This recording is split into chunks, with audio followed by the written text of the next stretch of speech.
Yes, Attorney Tyler Hampton. Thank you so much. Dr. Oyen, can you hear us again? I can hear you A-okay. Okay, great. I think where we ended up was you were talking about the significance of a person having all 10 ACEs. I'm not sure if you finished your answer to that question. Yeah, thank you so much. I think just to make sure that we're all in the same context, I might just make sure that I'm kind of reiterating where we were at, which Yes. was thinking about those adverse childhood experiences. Again, those are things in the areas of abuse, neglect, household challenges that are linked to poor health outcomes and poor outcomes later in life. And again, just to highlight those 10 are abuse, so physical abuse, emotional abuse, sexual abuse, neglect, physical neglect and emotional neglect, and then those household challenges like mental illness, intimate partner violence, parental separation or divorce, incarceration, or substance misuse or misuse or dependence on substances. And I think the biggest thing that we wanted to first highlight was that it is extremely rare to have all 10 adverse childhood experiences happen to you in your life. And so the biggest connection we wanted to make is that that does cause some increased risk. The other place that I wanted to reiterate was thinking about that connection between adolescent experiences and adolescent brain development, and making sure that we acknowledge that all adolescents, when they're making decisions, are operating with more of a social emotional system, or what I like to call the emotional brain. And when you have increased adverse childhood experiences, what can happen is that you have an even higher risk of something called hyperarousal, meaning that you're pretty easily triggered, and that can mean that your emotional brain is even having a bigger impact on your ability to make decisions. So I think that's where we left. Thank you. What is the impact of having trauma or these experiences of trauma on adolescent brain development? So trauma itself, again, I want to highlight the differences between trauma and ACEs. You know, trauma is really those significantly negative events, whether you witness them personally or you see them later. And ACEs are the specific adverse childhood experiences. So you can have trauma at any time in your life. However, adverse childhood experiences are those experiences that someone has before the age of 18, and they have specifically identified those 10 as being particularly adverse of. And so I do want to talk generally about trauma on brain development. And so again, knowing that adverse childhood experiences includes trauma. And when it comes to trauma on brain development, there's a few things that can happen on your brain development. What happens is that when you experience trauma, any of us, what happens is that we have an onslaught of neurotransmitters that come into our brain, and they try to help us cope. And what that does is that it tries to help us cope with that stress. And if you do not have a retreat or a safe environment, then what can happen is that your brain is in this constant state of hyperarousal, and it is constantly filled with those neurotransmitters. And so what can that do as an outcome? It can cause reduced feelings of pain, and it also can cause someone to be in that constant state of fear. And you can be pretty easily triggered by fear. An example that I'd like to give you, and actually it was something that I heard on the radio the other day, but it was somebody who came back from war, and they were talking about their experiences over in Iraq, and they talked about how even when they came back here to South Dakota, it was so hard to hear fireworks, because just hearing the firework made them feel like they were back into a combat zone and was triggering all these fear responses, even though there was no fear there, right? We were just having fireworks. I think it's just really important to understand that for a child that experiences a lot of trauma, it's pretty easy to activate that fear center, pretty easy to feel like you're under threat, even when there is no threat present. Are there particular parts of the brain that are more greatly affected by trauma? Yeah, there are kind of like three main parts that are pretty significantly impacted, and we have talked a little bit about them already. So the amygdala is the biggest one. The amygdala is that fear center. We talked about how in a typical person, it's the size of an almond.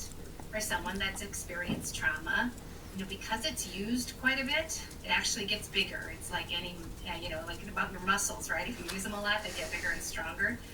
The amygdala actually becomes sometimes even double in size. And what does that mean? That means that it is how we process fear. And so the amygdala becomes overactive.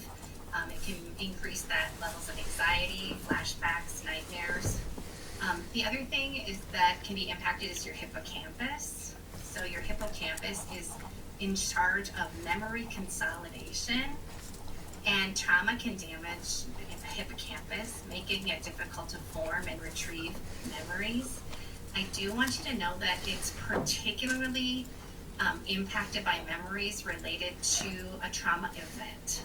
And so, when they do these studies, they oftentimes have you do kind of memory tasks that are neutral memory tasks, and then they will also talk about, typically these studies are done through the therapeutic settings, and then when they are talking about like the memories related to a trauma event, those can be impacted. Then having things like poor memory, really struggling to retrieve memory information. Prefrontal cortex. So this one has, we have a lot of information about this today. Remember, prefrontal cortex is our decision maker, our ability to think about things from start to finish. The other thing is that we oftentimes associate that with executive functioning. Executive functioning really could be called self-regulation in many ways. So if you have an impairment in executive functioning, sometimes they would say that you have an impairment in self-regulation skills. And so what does that mean? That means that you have a hard time concentrating, making rational decisions. And the other thing that's so important is that it's about struggles with regulating emotions. One of the key researchers in things like attention deficit hyperactivity disorder, they noticed that many kids that struggle with that particular disorder are also struggling with regulating emotions, and they think it's to do with that prefrontal cortex deficit, again, related to that decision making. And then the final thing, which has a little bit less to do, but it's still important, is that anterior cervical cortex, and that's more about attention, like where you focus your attention, emotional regulation, and then pain. And why do I bring that up? Because sometimes people that have had significant amounts of trauma actually don't interpret pain the same way that the rest of us do. And truly what that can mean is that, again, there could be this dysregulation. It actually can mean that you're more sensitive to pain, or then you have less sensitivity to pain. It's like you're in the extremes. And again, it also can lead to those kind of health problems too in the long term, like chronic pain. So those are kind of the big areas that were impacted by trauma on the brain. Can you talk a little bit about the fight, freeze, or flight idea? Yeah. So when we call it in literature, it's really FFF, fight, flight, freeze. And the idea is that when you are, any of us, are in a situation that our brain is interpreting as stressful, there are 3 separate responses that we do. I do wish that we could control which one we activate. Unfortunately, it automatically activates. And fight is truly the I'm fighting back. And flight would be like I'm fleeing away from the negative stimuli, I'm getting away from this. And then freeze is really like you just freeze up and you don't move. Things that happen in freeze is often decreased blood pressure, body temperature, and muscle tone. And part of that is because your body is trying to protect itself. And so, having these in a little bit of time is actually not so terrible. And what's interesting about stress on the brain is that we all need some levels of stress. Oh, sorry, my computer just did something. Yeah, we just lost you. We kept hearing you. Sorry, I don't know what happened there. Okay. No Can you hear problem. me We now? kept hearing you, but we lost it. Now you're frozen. But Oh no. Okay, let me try Okay. to start my video and start it again. I've never had that happen before. I'm so sorry. No problem. Technology is so fun for all of us today. Yes. Right, right. Okay, can everybody hear me and see me okay, right? Yes, yes. Okay, perfect. All right, now I had a stress response, okay? So I'm gonna tell you right now what happened to my brain, right? I went to fight, flight, or freeze even in that real time. So then my own cognition went down into survival mode, trying to get that computer back on. So can you just say the question to me one more time, please? Sure. So you were talking about the FFF, or fight, freeze, flight. And I don't know if you were finished or not when it went out, but. Okay, thank you. I mean, almost comical that happened during that time. But again, the biggest takeaway here is that it is a survival mechanism, and all of us use it. And the stress literature says that it is good for us to have some levels of stress, as long as you have breaks in between. And so, why is fight, flight, or freeze relevant in trauma research and in the impact of trauma on the brain? Is that when you don't get that break, that kind of reset to normal, then what happens is that hyperarousal, or that really stressed out brain, tends to be the common, and you tend to over respond because you've had all of these things. Like, you've had to live in an environment where you're constantly on the lookout for negativity, and so because of that, it can cause you more quickly to be able to go into fight, flight, or freeze. And then what is the connection between trauma, as you've spoken about, and the decision-making process for adolescents?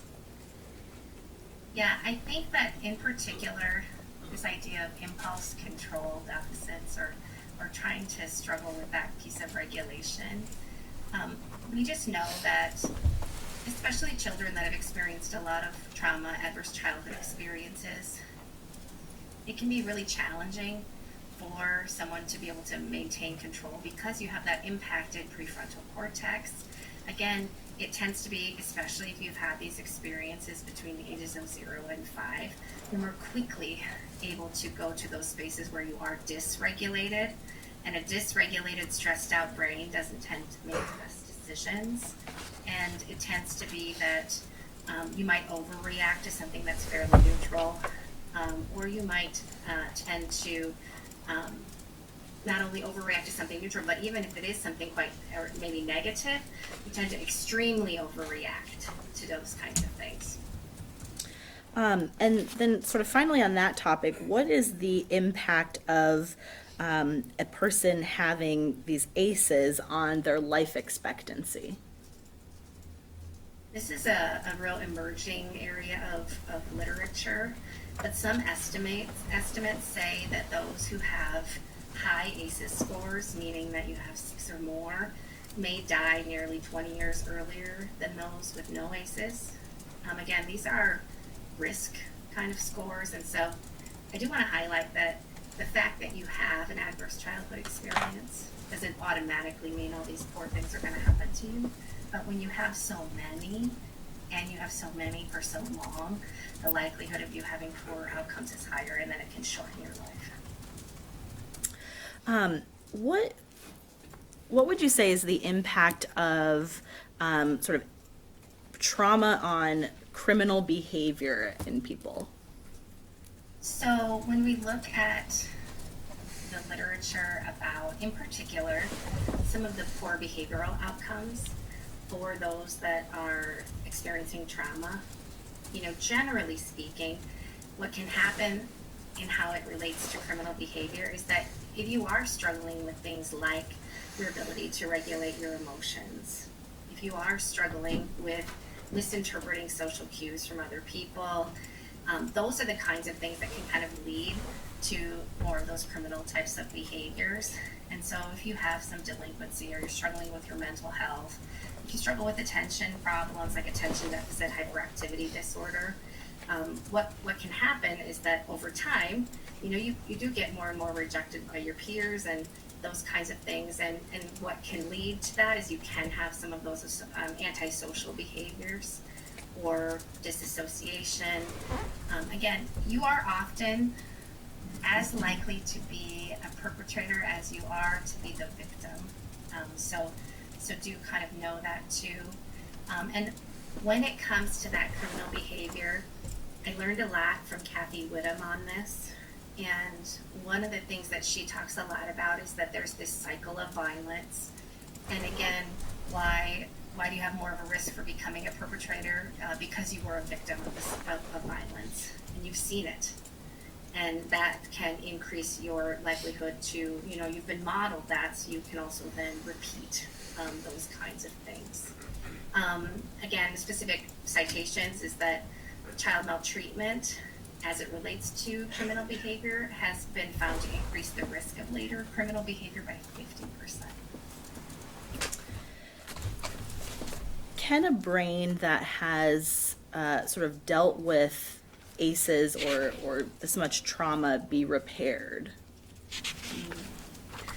The biggest word here that I want us to all hear, everyone that can hear me in this courtroom, is the idea of neuroplasticity. So what is brilliant about our brains is that we can have a lot of things happen to us. We also can do a lot of rewiring. And neuroplasticity means that we can change pathways in our brains. There are certain times in your life where it is not easier, but your brain is still in development. So remember we talked about that prefrontal cortex and how there are some researchers that like to fight about this, but anywhere between the ages of 27 and 30 is where they say that prefrontal cortex has been fully developed.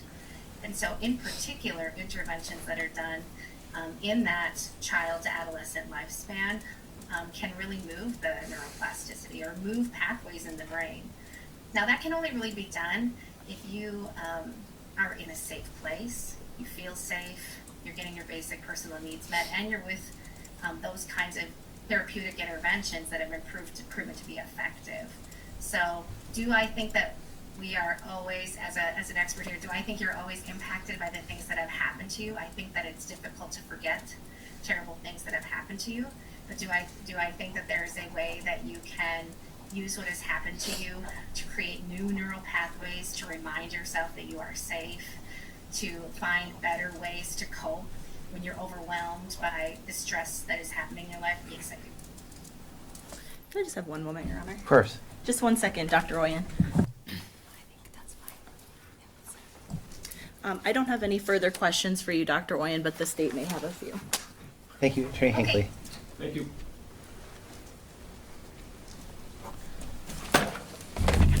Now, Doctor, the testimony that you gave this morning and just gave, those were to matters that were contained in a report that you prepared for the defense in this case, right?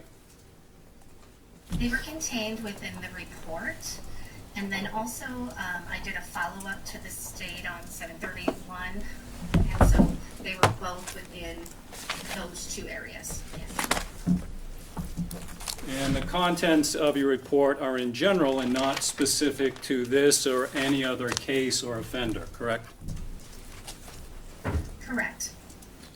What you discussed in your report is not directly related to this particular defendant, right? Correct. And you have no professional opinions either specific to this defendant or specific to this case, right? My opinions are based on the literature, and I did make sure as I was doing this expert witness preparation, I now do know more about the case, but at the time in which I prepared the report and at the time in which I did my testimony prior, I did not know all of the specifics of the case, and I am not the psychologist of this defendant. You've testified that adverse childhood experiences can lead to poor outcomes later in life, right? Correct. And poor outcomes is a term used by yourself and others in your field to describe poor behavioral or health events that are unexpected later in life, right?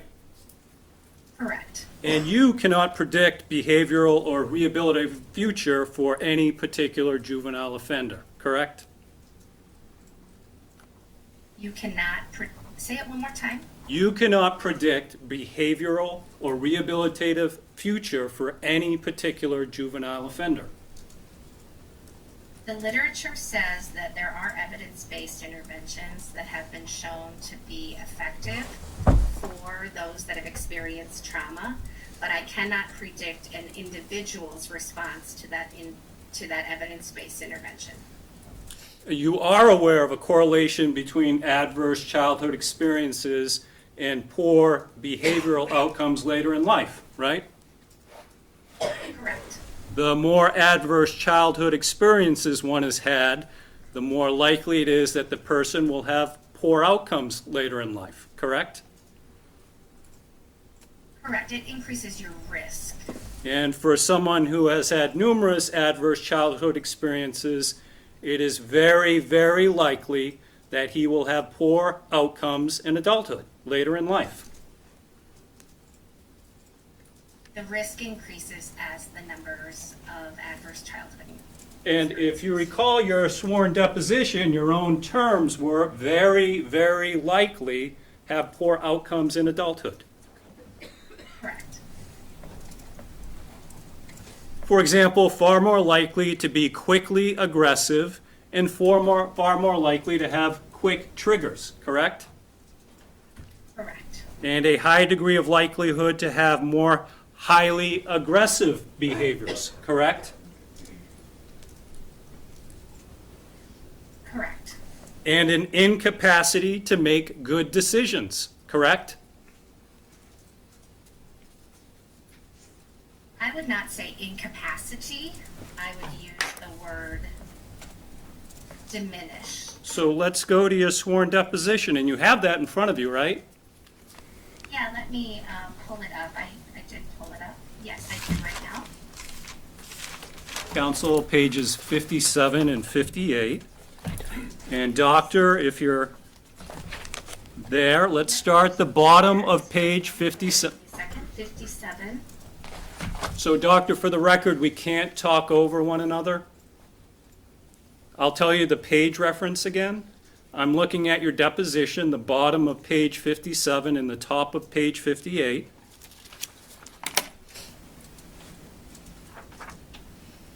And correct me if I'm wrong as to your sworn statement at the bottom of page 57.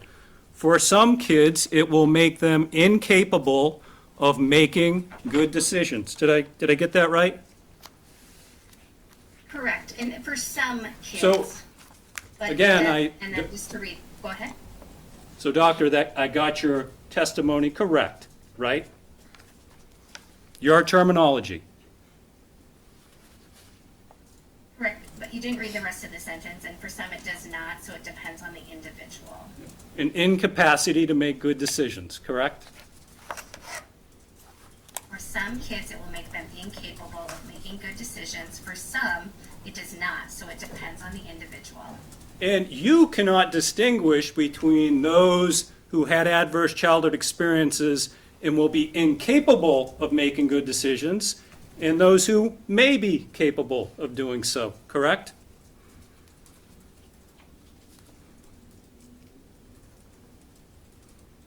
Without spending time with the individual to show those factors that might be at play, it would be difficult to be able to tell which people would make the decisions and which would not.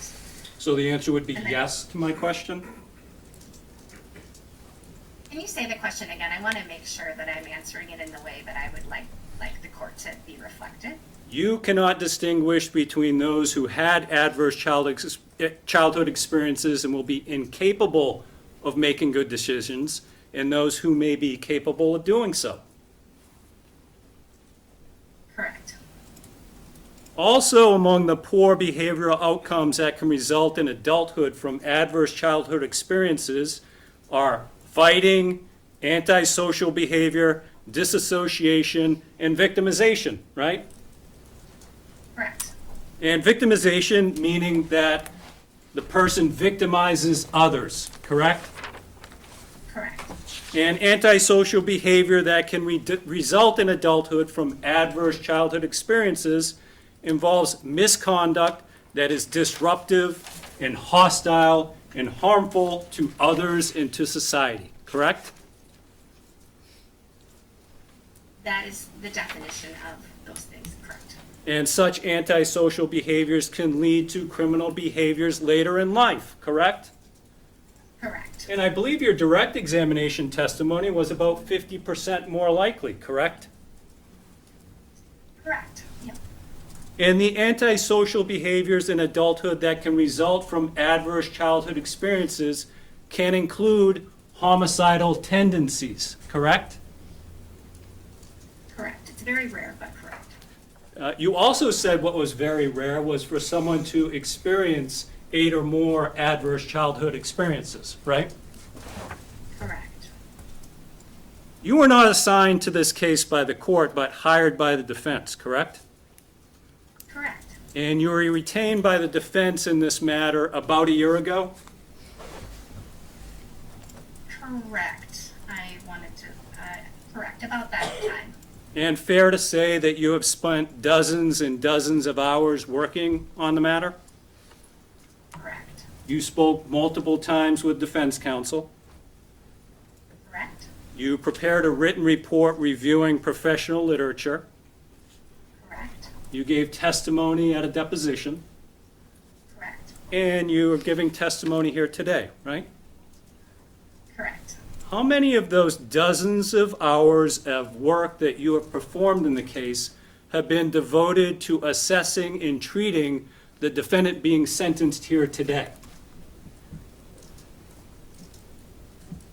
I would say that like 0. You've never met him I did- before, I- right? I do want, oh, sorry, I wasn't done. I think Yeah, you please- answered my Please, question, Doctor. did you want to complete your answer, Doctor? I did, yeah, thank you.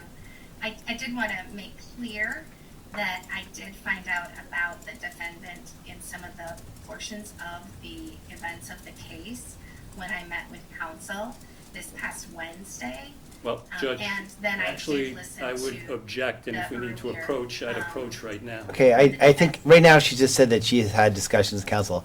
Is there going to be, I take it that none of this new information has been disclosed to the state? There's no Information. I'm just worried that she's about to offer opinions about those discussions that have not been disclosed. So that doesn't sound like that's the case. So, yes, No. I think the state's objecting to you going beyond what has been disclosed to the state prior to today's hearing, and it doesn't sound like there's an effort from defense counsel to go there, so I'm going to ask you, Doctor, not to get into things that have not previously been disclosed. Thank you. Of course, yes. You've never met the defendant in this case before, right? No, I have not. You've never spoken to the defendant in this case before, right? No, I have not. Have you ever even laid eyes on him before the hearing today? I have not. Moving forward, how many additional hours of your professional experience will you spend devoted to assessing and treating him and the various significant poor outcomes that can result from his adverse childhood experiences? I would not be treating him. Who will? You would have to ask the defense. No further questions. Any further direct examination?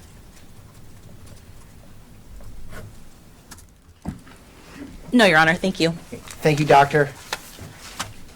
Yes, thank you very much. I appreciate your patience with me with the technology. No, it was our struggle with the technology in this courtroom that led to a little bit of delay, but I think we're back on track. As the defense ready to call the next witness? I believe so. We are. Defense calls Dr. Lori Guidry.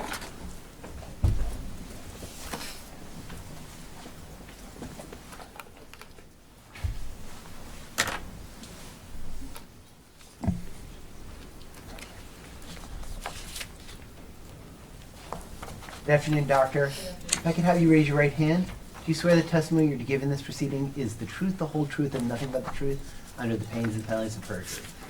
You would have a seat and state your full name and spell your last name for the record. My name is Laurie Guidry, Laurie. Guidry is Guidry. And I think I heard counsel talking about a stipulation. Dr. Guidry has testified in front of me in prior matters. I know she's a qualified psychologist.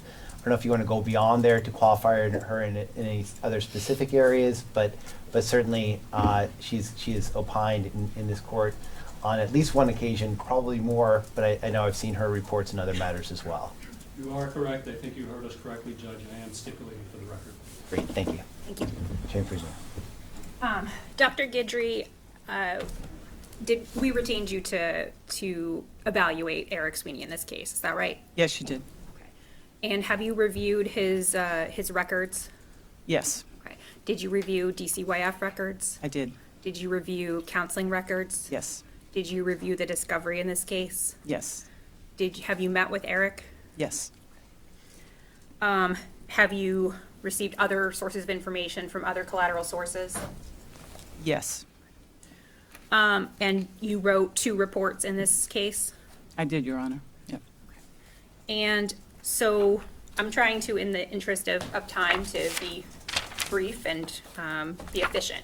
So I don't know how well you could hear from the back of the courtroom, but we talked with Dr. Oyen about ACEs. Yes. And you're I could- familiar I with couldn't ACE. hear too well, but I caught a bit. And you've reviewed Dr. Oyen's report, I believe. I have. And so, just quickly, to go through the ACEs, I'd like you to just tell me if, in your opinion, Eric experienced each one of those. Emotional abuse, After the records I reviewed were quite extensive, and so, yes, I did see that, evidence of that.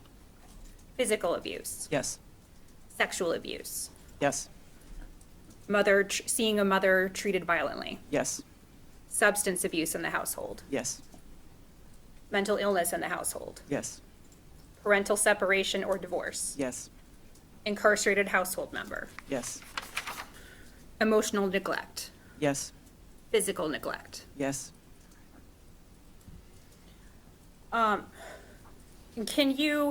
We heard Dr. Oyen explain a lot about how ACEs can affect a child's developing brain.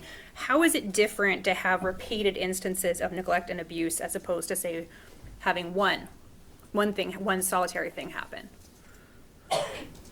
Well, having an isolated episode gives us a better chance to respond and use our resources and have some level of resiliency in response. I think when we look at this case, we're looking at trauma negative effects from in utero. So there was early exposure to substances in utero, also early exposure, Your Honor, to the mother's likely disrupted autonomic nervous system, which gets internalized. Upon entering the world, he is also then experiencing all the things we just spoke about, neglect and those things that don't allow a child who's evolving to feel safe. And that's when the brain is getting wired up. And so there's the experience, the building sort of mindset, schema around threat and perceiving threat in your environment. And that's what happened, as I can see it.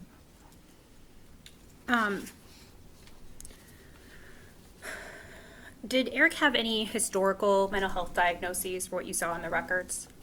He had a number of diagnoses, and I think this reflects both his trajectory as well as the difficulty in diagnosing children, youth, and adolescents, because things are changing, they're growing, and a lot of things are happening at the same time.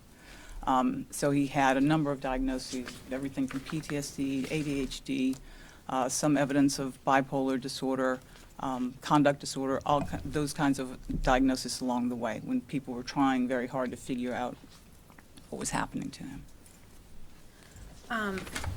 So can you talk about the maturity of adolescents and 16-year-olds generally, like sort of a baseline? Certainly, I think that as Dr. Oyen talked about, we have a lot of research now that tells us more about adolescent development and what we should expect with regards to the process and the end process and how much longer it takes for a person to come into a fully mature brain than we knew before. And we may not all remember, but it's a pretty hard developmental stage. There's a lot of things that are happening, flood of hormones, growth, new cues in the environment, proneness to impulsivity, as Dr. Oyen talked about, thinking about consequences, judgment, all those kinds of things are online or getting online. And if you don't have the base, which we go back to that beginning, his very early experiences in the environment and in his life, birth to 6, you don't have a foundation. There's one thing to talk about the normal adolescent issues that we face. It's another thing to go into that and be compromised from the start. Is it your belief that at 16 was Eric a typical adolescent of 16-year-old? Or was he more mature, less mature? I'd say when we're talking about this whole element of socio-emotional maturity, again, given the early experiences he had where he was deprived from stimulus and food and support and safety early on, and developed this maladaptive schema of fear and survival and threat perception in the world, that he did not move into that with a lot of maturity, because he was always, I think he even quoted someone in the record who said he was always catching up. He was always trying to catch up with his peers, and that he was behind in his socio-emotional development because of these early attachment disruptions that happened, which just did not allow him to figure out how to connect safely to anybody. Can you talk about how Eric's history might have impacted the way he responded to perceived threats? Well, this goes back to the very, very, very early wiring of the brain with regards to threat perception. And as he moves into his environment and it's not safe and he can't find a way, he begins to develop maladaptive behaviors, but he also begins to develop a maladaptive worldview. The world is not safe. I cannot be safe. I need to do things to manage. So he began to develop, maladaptive behaviors like stealing for food, and he was hungry all the time, and homeless, and all those kinds of things were happening to him. So as he moves into the world and his brain begins to say, what is the world and where am I and how safe is it? He's not building the capacity to know that he's safe. And as he moves through this, it becomes very resistant to changing. And so there's the perception, as Dr. Oyen was talking about, there's a threat that's real. When we first started talking about trauma and the fight-flight response, it was like the saber-toothed tiger is coming and we're going to run. As we evolved into our current culture, there are many more ambiguous threats in our culture, so we perceive them. They may or may not be real, but we perceive them and we react. What's happened with Eric is that over this extended period of time is that his perceptions become distorted, so that anything that begins holding this maladaptive schema, anything that even moves in the direction of his perception of threat, he'll react to, because it becomes a misperception of threat. And it can be an innocuous event, it can be something that we wouldn't even recognize in our lives as a threat, but for him, everything is dangerous. Can you, you referred a little bit to his history of taking food. Can you talk about his history of hoarding food and why you believe he did this? Again, we go back to the beginning. This is where everything begins, and food is primary to our lives. And when you are a young child and you are hungry and not fed consistently, appropriately, you will search for, it's called food scarcity, you'll search for ways of getting food. And one of the things I think this demonstrates, Your Honor, is that even as he was in circumstances where he had enough food, these times and spaces where he had enough, he still responded the same way, because he was still perceiving the threat, the possible loss of food in that source the same way. And that really informs us of the other ways in which that persisted in spite of well-intentioned love and care. By that time, it was too late. He's wired that way, and the interventions weren't able to carry him past a different mindset. Why do you believe Eric had difficulties with obeying house rules and adjusting when he moved in with Sean and Cassandra? Again, I'll say that I think the early attachment disruption, the chronic pervasive cycle of rejection and neglect, and then showing some affection and inconsistency really contributes. It's like our most powerful reinforcement schedule is intermittent reinforcement, and that mindset that he had was intermittently reinforced, so it became quite fixed. And so when he moves into an environment, as I said, his misperception of threat was one thing that led him astray, but the other piece is that looking at it from the outside, the behaviors that he had adopted to survive were now problematic in a healthy setting. So we know children need structure and support and supervision and consistency. That was not there. And once he got it, he didn't know how to live in that kind of a space because he was, again, perceiving many of the things that were happening to him as threats. I'd like to ask you about your theories about Eric's psychological response to the deaths of Cassandra Benjamin and Mason Sweeney. Do you have any theories about how his brain responded to their deaths? Well, again, we start at the beginning and look at that evolution of his threat perception and the distortion of it as he goes along in even minor or more serious even threats to his safety that emerged. And I think that one of the things I'm aware of and has some experience assessing is looking at individuals who have committed significant crimes, having a traumatic stress response to the crime that they committed. And what can happen in those kinds of episodes, and as I've assessed before, is that the individual can have such a strong traumatic response that they do not encode the memory of it. So we often don't encode the memory of our trauma. Just in general, if someone's having a PTSD experience, part of the symptoms can be that you're not encoding it because it bypasses your executive function, goes straight into the body, and it doesn't get encoded. The same kind of thing can happen when you are committing an awful crime, and there can be an inability to recall it because it didn't get encoded in the first place. So that's as I worked through the case with Eric and looked at the records and tried to put this very complicated history, extensive history of trauma together, and looked at the different options for diagnoses. This appeared to me, Your Honor, to be the most parsimonious and fully capturing of the dynamics that I was seeing. Do you believe that Eric is a psychopath? I did look through that lens at Eric, but I did not see the data or the behaviors to suggest that he is.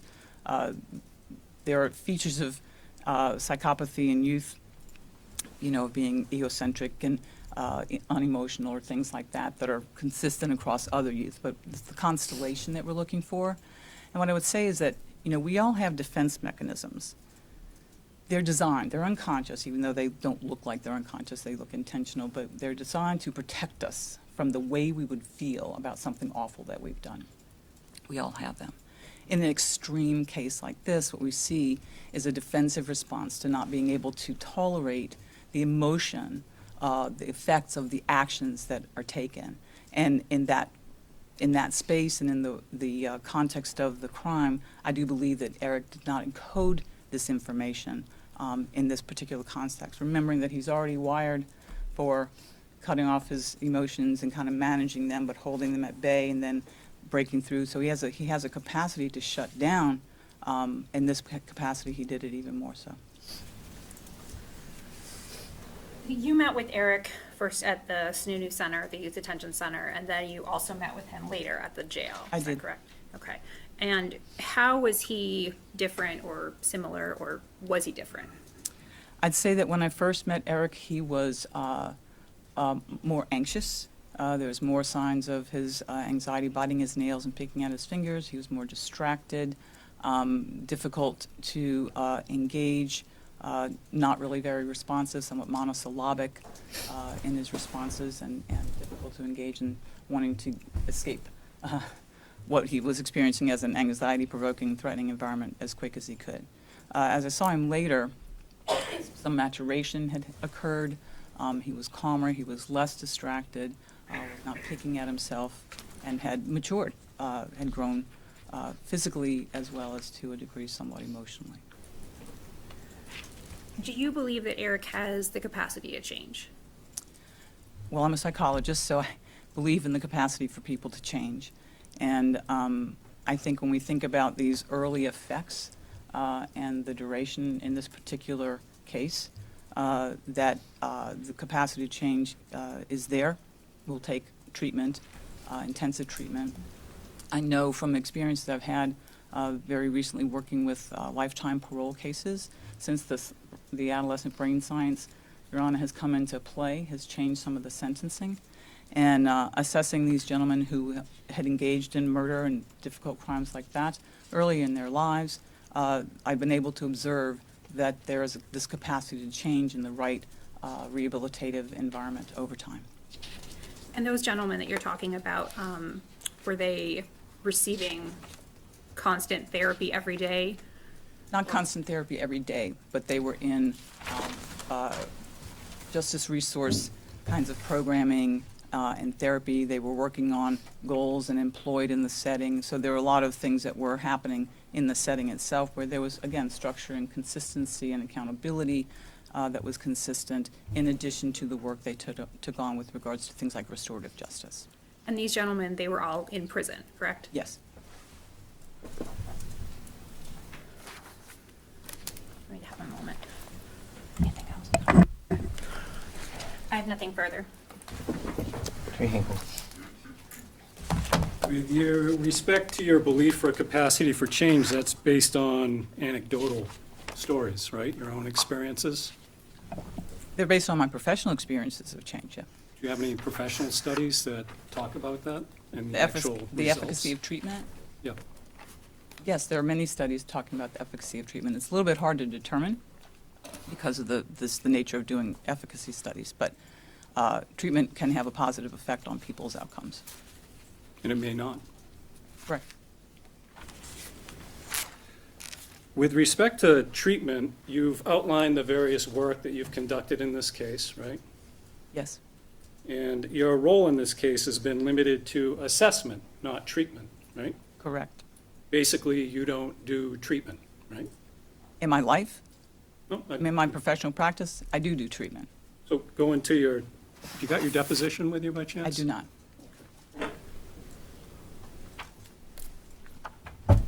Counsel 35. Judge, can I approach? Of course.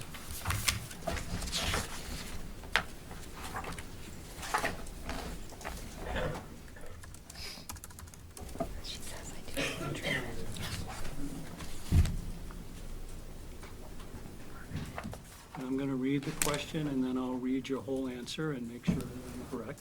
Yep. Question, so how many patients do you generally see or have under your care? Answer, so I don't do treatment. I do primarily assessment. I do some very limited treatment with some higher kind of more complicated folks in my service that I do with the forensic hospital down in Concord. Right. I read that correctly. Yes, you did.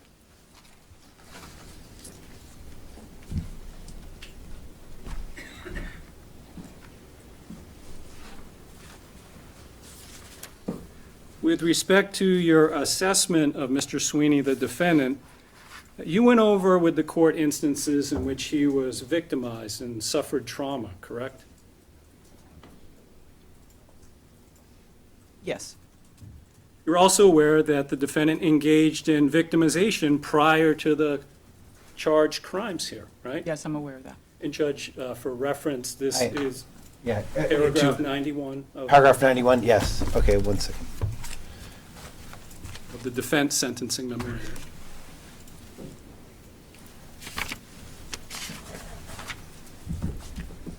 Yes. And you're aware that the defendant was placed on probation as a result of his own acts of victimization, right? Yes, I am. And only a few months after the defendant's probation for his own prior victimization ended, he committed a triple homicide.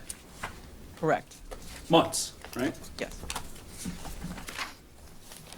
With respect to your assessment of the defendant, you determined that he exhibited features of antisocial personality disorder, right? Yes, I did.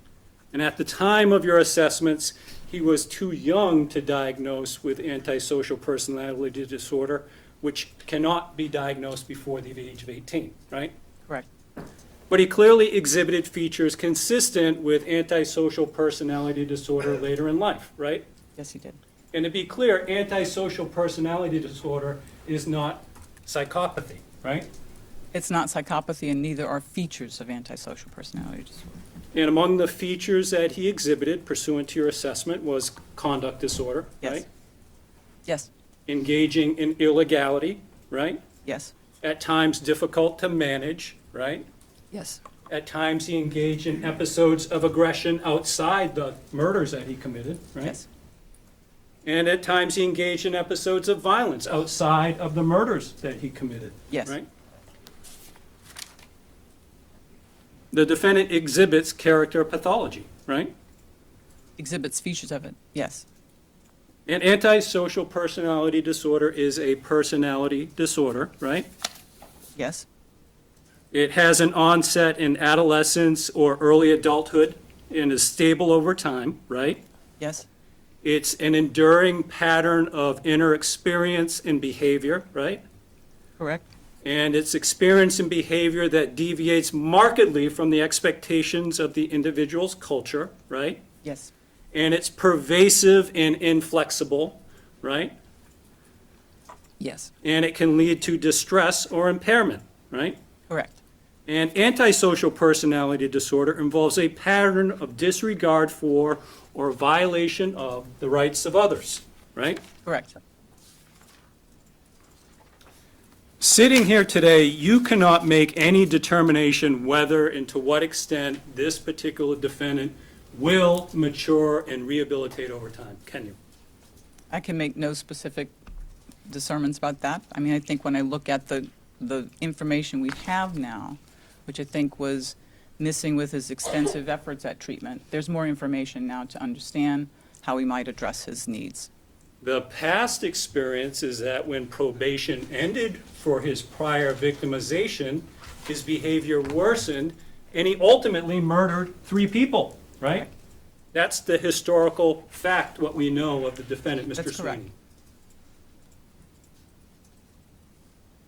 As part of the assessment that you were hired to conduct, you spoke to the defendant about the crimes with which he was charged, right? I did. And he denied to you that he committed the murders, right? He told me that he could not remember elements of it, but yes, he did deny committing the offenses. And the defendant did not tell you that he could not remember what happened, right? He told me what did happen, but there were spaces in which he did not recall. Okay, so let's go back to your deposition.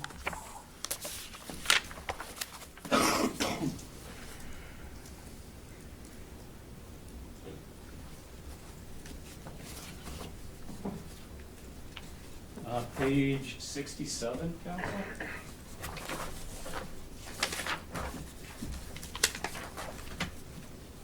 I'm sorry, Judge. Oh, yeah, no, you counsel can freely approach, I should. Line 5. Question, at any point, did he tell you he couldn't remember what happened? Answer, no. That's correct. You're right. I misspoke. It's not that he didn't remember. His account of the story was not consistent with what the facts of the case. Well, we will get to that.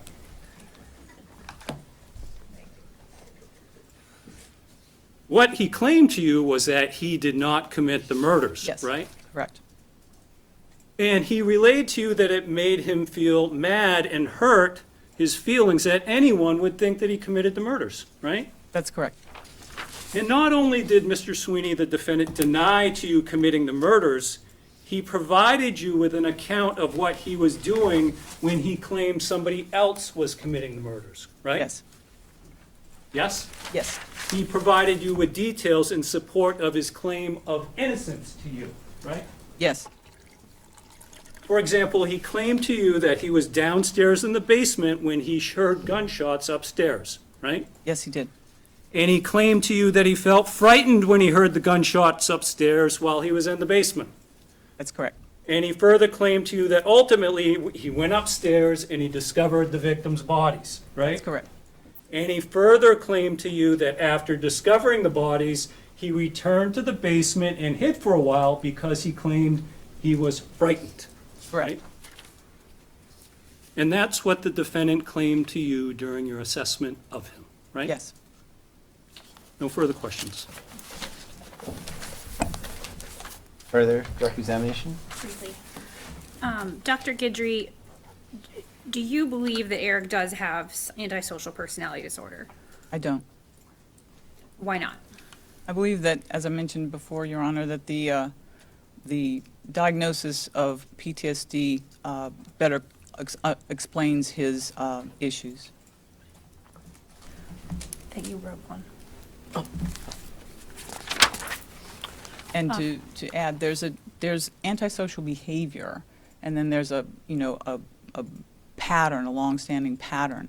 And what I have observed in the records with Eric, both is that he has these behaviors that we've talked about before, are emerged from the perception of threat, that are illegal, that are stealing and things like that.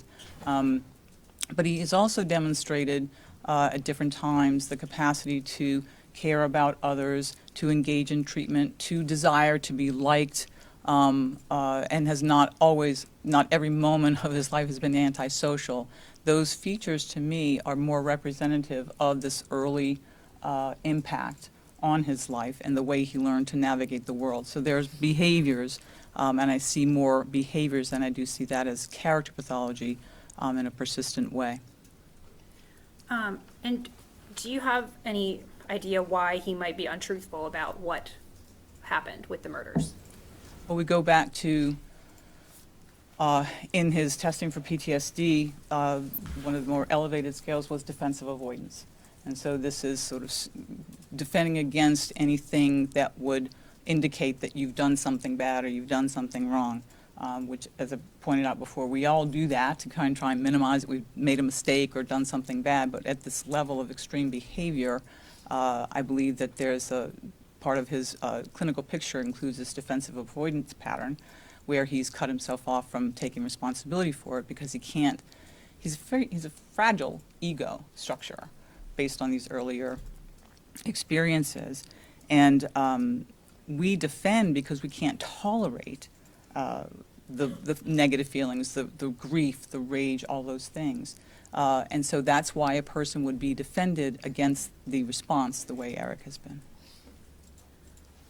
Have you, in your experience speaking with people who have committed murder, have you seen this before, that people do not remember or incorrectly remember the crimes with which they are charged or Yes, I have been have convicted? seen before, yes.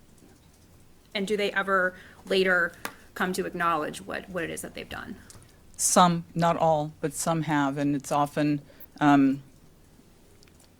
been seen where an individual, over time and maturation and some level of recovery, and when they can establish the capacities to tolerate what they've done, may get some recollection of the memory. Thank you. Any further cross-examination? No, thank you, Judge. Okay. Thank you, Doctor. You're excused. Additional witnesses for the defense? Yes, so Attorney Taggart-Hampton is going to speak about some legal Okay, issues. absolutely. Did you want to Take a take? break? Yeah, maybe we should take about a 5 or 10 minute break. It's impossible to do a 5-minute break. So we'll shoot for a 10-minute break, then we'll resume at about 2:10. Thank you.